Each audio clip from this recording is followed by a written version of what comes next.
Haleluya. Haleluya. Tuhan, haleluya. Salam sejahtera kasih Tuhan Yesus Kristus bagi kita semua. Ini kali pertama pimpinan gereja kita GPD Jakarta mengizinkan supaya kita mulai ibadah resmi itu awal bulan Juli. Ya, setelah kita tidak ibadah seperti ini, kita ibadah online selama ini Maret tanggal 22, hampir 4 bulan. Puji Tuhan, haleluya. Haleluya. Puji Tuhan, haleluya. Mari kita buka Alkitab kita.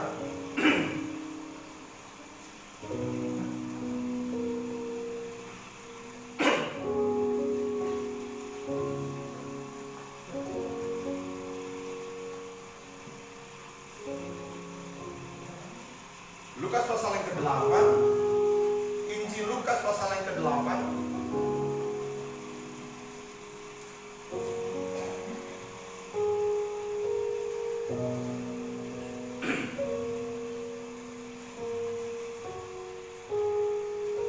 Injil Lukas pasal yang ke-8, 49, ayat 49.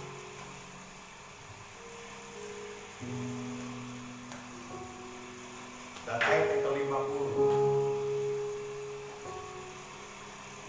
Dan coba kita beri bersama-sama. Ya, yang di rumah juga yang tidak datang ibadah karena kurang sehat bisa ikut berdiri juga, sekalipun dari rumah masing-masing. Itu kan. Lukas 8, 49 dan ayat yang ke-50. Kita baca sama-sama. Mari kita berdiri. Saya juga kita berdiri semua. Lukas 8, 49 dan 50 kita baca sama-sama. 1, 2, 3. Ketika Yesus masih berbicara, datanglah seorang dari keluarga kepala rumah ibadat itu dan berkata, "Anakku sudah mati, jangan lagi engkau menyusah-nyusahkan guru." Tapi Yesus mendengarnya dan berkata kepada Yesus, "Jangan takut, percaya saja dan anakmu akan selamat." Amin. Silakan duduk. Puji Tuhan. Saudara yang saya kasih dalam kasih Kristus, kita dapati dalam Lukas pasal yang ke-8 ini, ayatnya yang ke-40 dan seterusnya. Saudara, kita temukan ada 2 kisah di sana, ya, di mana kita berkata bahwa kalau saudara lihat mulai dari ayat yang ke-40, ketika Yesus, orang banyak menyambut dia sebab mereka semua menanti-nantikan dia. Maka datanglah seorang yang bernama Yairus, dia adalah kepala rumah ibadat. Sambil tersungkur di depan kaki Yesus, dia memohon kepadanya supaya Yesus datang ke rumahnya. Karena anaknya perempuan yang satu-satunya yang berumur kira-kira 12 tahun hampir mati. Dalam perjalanan ke situ Yesus didesak-desak orang banyak. Ketika Yairus bertemu dengan Yesus, Alkitab berkata Yairus tersungkur di kaki Yesus. Dia berkata bagaimana Yairus memohon, memohon kepada Yesus supaya Yesus datang ke rumahnya. Kenapa? Karena anaknya satu-satunya sakit. Dan firman Tuhan katakan, ya, sakitnya bukan sakit biasa, hampir mati, setengah mati, hampir mati. Dalam perjalanan Yesus ke rumah Yairus, banyak orang berdesak-desakan mengikuti Yesus. Dan dalam perjalanan tersebut seorang wanita yang mengalami sakit pendarahan, ya, seorang wanita yang sudah 12 tahun menderita pendarahan. Orang banyak berdesak-desakan. Kemudian Yesus berkata, "Siapa yang menjamah aku?" Orang bingung, murid-murid bingung. Loh, ini orang banyak, berdesak-desakan. Ya, banyak orang bersentuhan dengan Yesus, tapi Yesus berkata, siapa yang menjamah aku? Ada kuasa yang keluar dari dalam pribadiku. Saudara, wanita ini terseok-seok menghampiri Yesus, dan Alkitab katakan wanita ini berkata, asal ku jamah saja ujung jubah Yesus. Haleluya.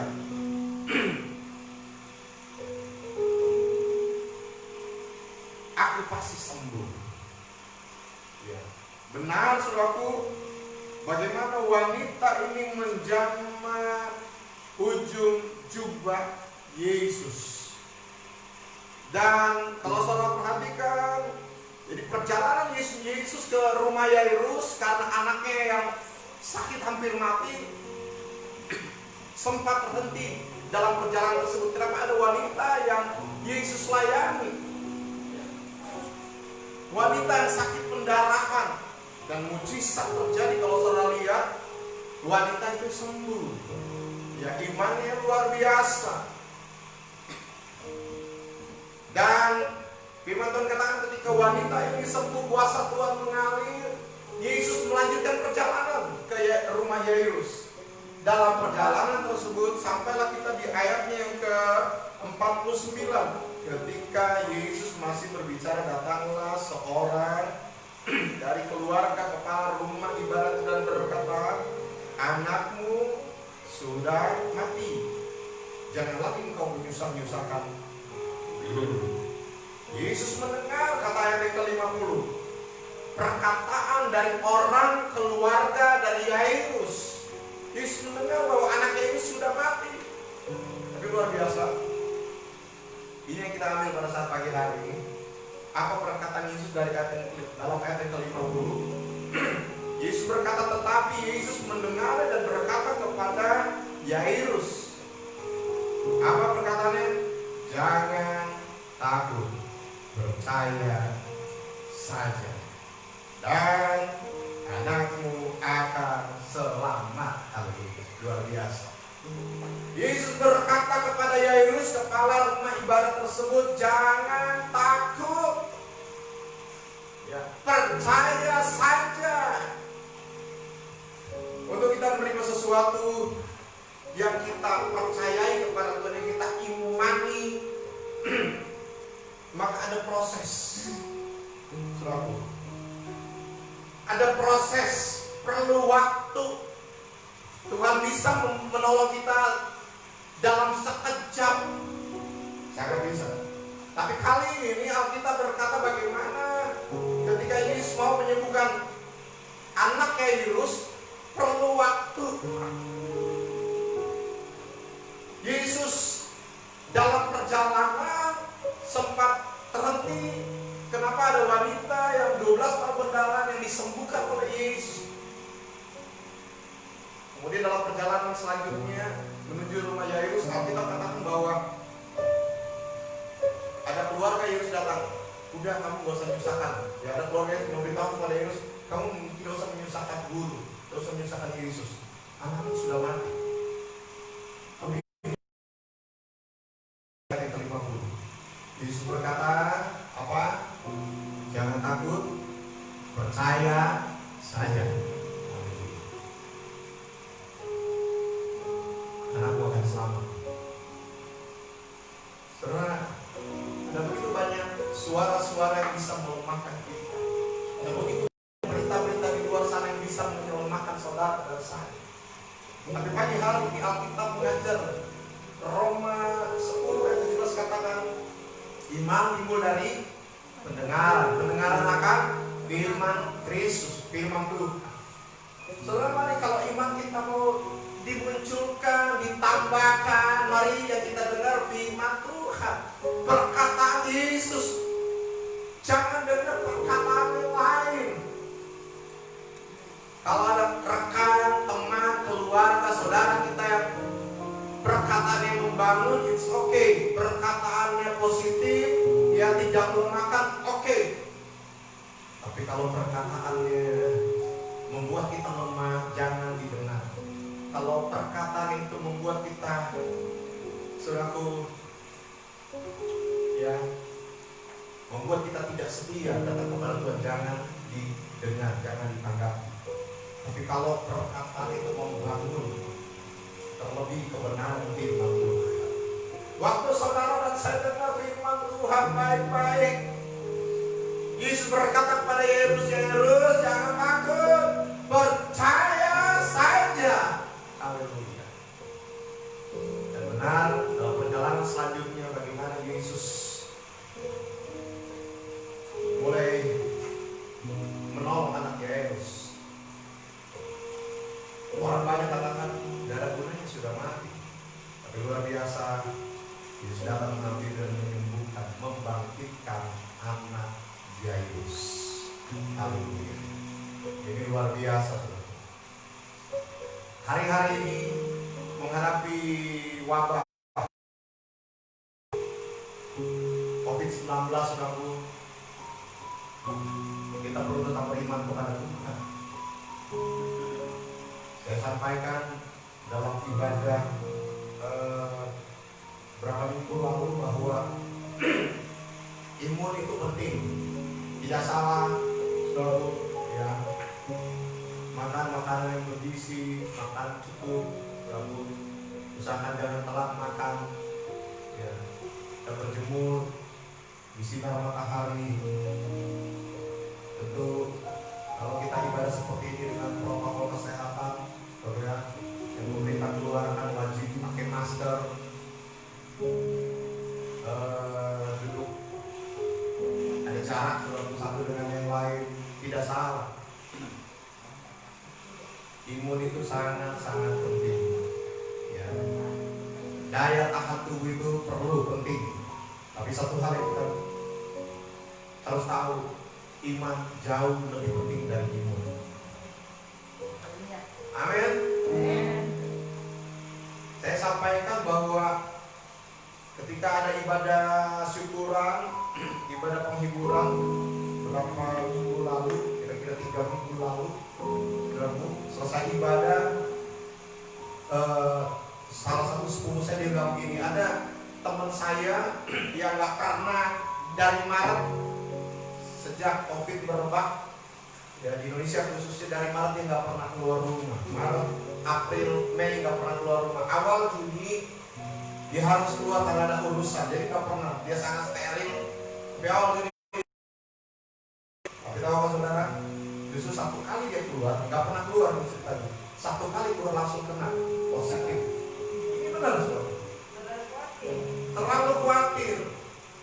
Tidak boleh saudara kita hidup dalam kekhawatiran, kecemasan, keraguan, ketakutan. Firman Tuhan ajar kepada saudara, orang benar akan hidup karena percayanya. Orang benar akan hidup karena imannya. Saudara harus melangkah dari langkah satu ke langkah selanjutnya dengan iman, dengan percaya. Ketika kita membuka hari yang baru, tentu kita datang kepada Tuhan, kita katakan, Tuhan tolong saya hari ini lagi, Tuhan tolong keluargaku hari ini lagi. Dan kita melangkah dengan iman sepanjang hari, karena hanya iman yang memberi saudara dan saya menang. Haleluya. Tuhan mengizinkan ada hal-hal tertentu di hadapan kita, di sekitar kita. Tapi luar biasa firman Tuhan berkata pada saat ini, jangan takut, percaya saja. Haleluya. Dan luar biasa anak Yairus yang sudah mati, Tuhan Yesus bisa membangkitkan lagi. Ada proses, ada waktu. Dari bertemu dengan Yairus, bertemu dengan Yesus, dalam perjalanan sampai di rumah itu perlu proses, perlu waktu. Ketika Tuhan berkata kepada Abraham, sebelum namanya diganti Abraham, ya, saudara lihat dalam Kejadian pasal yang ke-12.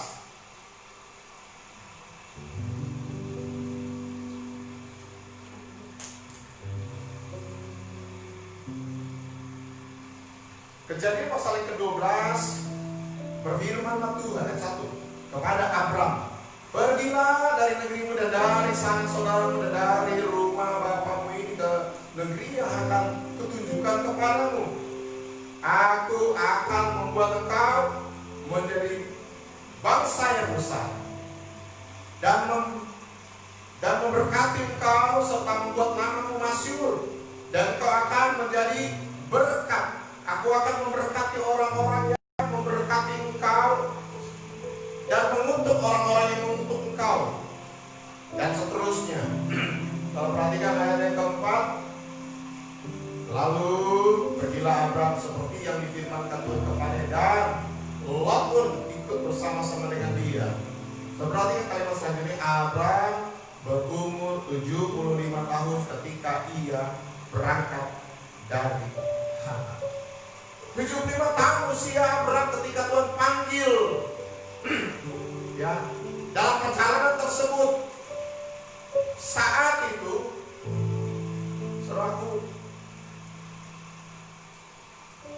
Abram belum bertemu dengan yang namanya Sarah. Saat itu Abram belum punya anak. Kalau saudara lihat dalam Roma pasal yang keempat, Roma 4 Roma pasal yang keempat ayat yang ke-18 mulai dikatakan begini. Roma 4 ayat 18, sebab sekalipun tidak ada dasar untuk berharap, namun Abraham berharap juga dan percaya bahwa ia akan menjadi bapa banyak bangsa, menurut yang telah difirmankan, demikianlah banyaknya nanti keturunanmu. 19, imannya tidak menjadi lemah, mengetahui bahwa apa? Tubuhnya sudah sangat lemah karena usianya telah kira-kira 100 tahun, dan bahwa telah tertutup. Ini satu kemustahilan, mungkin impossible. Kenapa? Karena kalau saudara dalam ayat ke-19, firman Tuhan katakan usia Abraham hampir 100 tahun. Sudah sangat lemah tubuh daripada Abraham. Sarah juga rahimnya telah tertutup. Ini sesuatu yang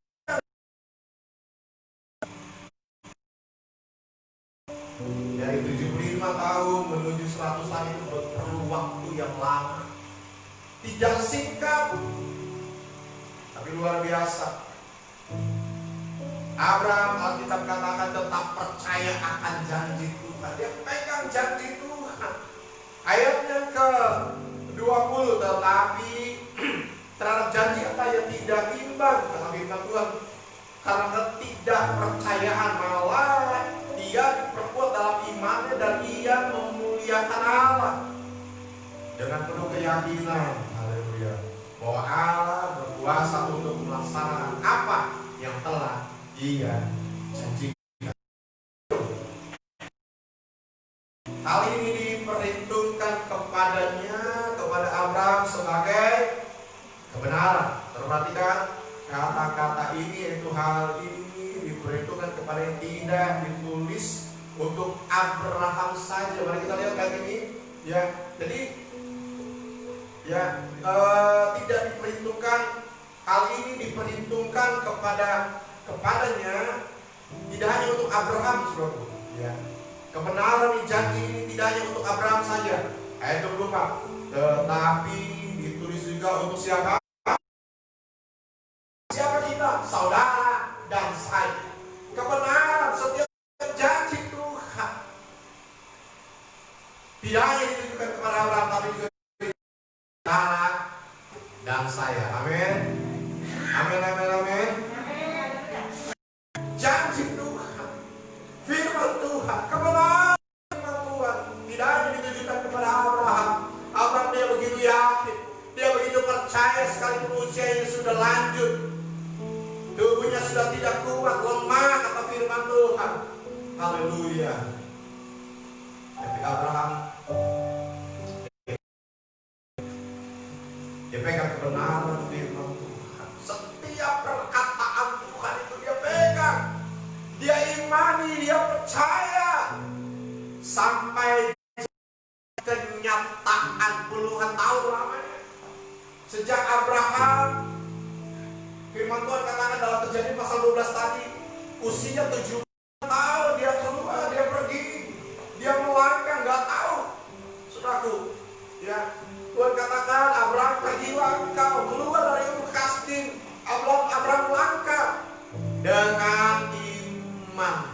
Dia dengar baik-baik perkataan Tuhan, dia berjalan dengan iman, dengan percaya dan luar biasa. Bagaimana janji Tuhan Kejadian pasal 17? Aku akan membuat engkau menjadi satu bangsa yang besar. Ini sesuatu yang gak mungkin, sesuatu yang impossible. Abraham belum punya. Ya. Firman Tuhan katakan bagaimana Tuhan proses Abraham perlu waktu. Sampai tiba saatnya Tuhan buka kandungan Sarah. Ini hal yang luar biasa. Haleluya. Tidak ada dasar, ayat 18 katakan, tidak ada dasar untuk berharap secara manusia, tapi secara rohani. Abraham dia punya iman kepada siapa? Tuhan Yesus yang seorang dan saya seorang. Haleluya. Haleluya. Iman timbul dari pendengaran akan firman Tuhan. Mari, setiap perkataan firman Tuhan, setiap firman yang kita dengar, kita iman, kita boleh percaya. Saya nggak tahu berapa banyak di antara kita yang masih menanti-nantikan janji Tuhan. Sama seperti Abraham, sebelum tiba saatnya, Abraham dia menanti-nantikan janji Bapa, dia tetap percaya. Haleluya. Dia tetap percaya janji Tuhan, kepada kebenaran firman Tuhan. Untuk kita melihat janji Tuhan, untuk kehidupan kita memang perlu melangkah. Gak bisa kita tinggal di rumah saja, gak bisa kita cuma berdiam diri. Ada satu kisah kita lihat dalam Raja-Raja, 2 Raja-Raja pasal yang ke-7 atau mulai pasal yang ke-6. 2 Raja-Raja pasal yang ke-6 ayat yang ke-24. Sesudah itu Ben-Hadad Raja Aram menghimpunkan seluruh tentaranya, ya saudaraku, tentara Aram, lalu maju mengepung Samaria. Maka terjadilah kelaparan hebat di Samaria selama mereka mengepung. Dikepung Samaria, saudaraku. Ya. Kota Samaria dikepung oleh siapa? Ben-Hadad Raja Aram dengan tentaranya tentunya. Dan kelaparan hebat terjadi pada saat itu. Yang luar biasanya dalam kisah ini ada 4 orang dusta. Dalam pasal yang ke-7, mari kita lihat pasal yang ke-7, 2 Raja pasal yang ke-7 ayat yang ke-3. 4 orang yang sakit kusta ada di depan pintu gerbang. Berkatalah yang seorang kepada yang lain, mengapa kita duduk-duduk di sini sampai mati? Jika kita berkata baiklah kita masuk ke kota, padahal dalam kota ada kelaparan, kita akan mati di sana. Dan jika kita tinggal di sini kita akan mati juga. Jadi sekarang marilah kita menyeberang ke perkemahan orang Aram. Jika mereka membiarkan kita hidup, kita akan hidup. Jika mereka mematikan kita, kita akan mati. Ini dilema. Mereka diam, mereka mati sudah karena kelaparan sudah. Mereka melewati perkemahan tentara Arab, ya kampungan tentara Arab, ada resiko mati juga. Apa yang mereka lakukan? Luar biasa. Ayat yang ke-9. Lalu pada waktu senja bangkitlah mereka masuk ke tempat perkemahan orang Arab. Tetapi ketika mereka sampai ke pinggir tempat perkemahan orang Arab itu, tampaklah apa saudara? Tidak ada orang di sana. Apa yang terjadi? Sesungguhnya perkemahan orang Arab itu selalu memenuhi, yang mengepung Samaria pada saat itu. Tapi luar biasa, 4 orang kusta ini mereka berkata, daripada kita diam, kita mati. Ya, lebih baik kita menyeberang perkemahan tentara, kita masuk kota. Kalau kita harus mati ya, pokoknya buat. Mereka tidak berdiam. Mereka ambil keputusan, mereka melangkah. Dan luar biasa. Bagi 4 orang kusta ini, Alkitab berkata, ketika mereka tiba di perkemahan tentara Aram, tidak ada orang di sana. Kenapa? Karena Tuhan sudah berperang ganti mereka. Karena Tuhan sudah bertindak ganti mereka. Mereka baru melangkah. Sudah perhatikan baik-baik. Mereka masih melangkah, baru melangkah, saudaraku, untuk melewati perkemahan tentara Aram. Mujizat terjadi. Tentara Aram, kalau saudara lihat, mereka mendengar dalam ayat yang ke-6, sebab Tuhan telah membuat tentara Aram mendengar bunyi kereta, bunyi kuda, bunyi tentara yang besar, sehingga berkata yang seorang kepada yang lain, sesungguhnya Raja Israel telah mengupah raja-raja orang Het dan raja-raja orang Misraim melawan kita supaya mereka menyerang kita. Karena itu bangkitlah mereka melarikan diri pada waktu senja dengan meninggalkan kemah dan kuda mereka serta tempat perkemahan itu. Dengan begitu saja mereka melarikan diri menyelamatkan nyawa mereka. Alkitab berkata mereka mendengar, dengar baik-baik. Apa yang mereka dengar itu suara yang dari Tuhan. Sesungguhnya tidak ada. Raja Israel tidak menyewa bangsa-bangsa lain, raja-raja lain untuk mengepung amat Aram, tentara Aram, gak ada sama sekali. Tuhan yang membuat mereka seperti ada pasukan yang besar, tentara yang besar, pasukan kuda, pasukan kereta yang besar, sementara menuju ke perkemahan tentara Aram yang ini membuat mereka takut. Ketika mereka langgaran takut, mereka tinggalkan semua perkemahan mereka, tenda mereka, harta benda mereka, hewan-hewan, tinggalkan, mereka lari ketakutan. Ini yang membuat 4 orang kusta tiba dengan 4 orang kusta, mereka terheran-heran, kok gak ada orang di perkemahan tentara. Apa yang terjadi? Tuhan berperang ganti mereka. Haleluya. Saudara mau Tuhan berperang ganti kita? Percaya saja. Mari belajar mempercayakan hidup kita sepenuhnya dalam perbuatan tangan Tuhan. Kita nggak tahu hari esok seperti apa. Dan memang kenyataan kita nggak pernah tahu. Pandemi COVID ini bulan lagi, berapa tahun lagi, nggak pernah tahu. Banyak orang kita berkata rasa-rasanya nggak akan selesai. Kita nggak tahu memang kenyataan. Karena memang sampai detik hari belum ada vaksinnya, obatnya belum ada. Pertanyaannya, kenapa orang-orang di rumah sakit yang positif, yang PDB, kenapa mereka ada yang sembuh? Itu karena puasa belum. Tapi sesungguhnya vaksinnya belum ada, obatnya belum ada. Itu sebabnya saudaraku, mari belajar seperti 4 orang kusta ini. Mereka berkata, kalau kita diam, kita mati. Kalau kita masuk kota melewati perkemahan tentara, kita mati juga. Ya udah, jalan aja deh, melangkah saja, bergerak saja. Haleluya. Kenyataannya apa? Mereka mati? Enggak. Justru Tuhan tolong mereka. Mau melihat pertolongan Tuhan? Haleluya. Mau melihat pertolongan Tuhan? Melangkah saja, jalan saja, bergerak saja. Nggak usah takut, aduh gimana ya kalau gue pergi kerja, atau gimana ya kalau gue keluar rumah, gimana ya. Saudara, kalau memang kita harus keluar saja, selama sudah serahkan waktu, doa tangan Tuhan, Tuhan yang akan berperang bagi kita. Tuhan yang akan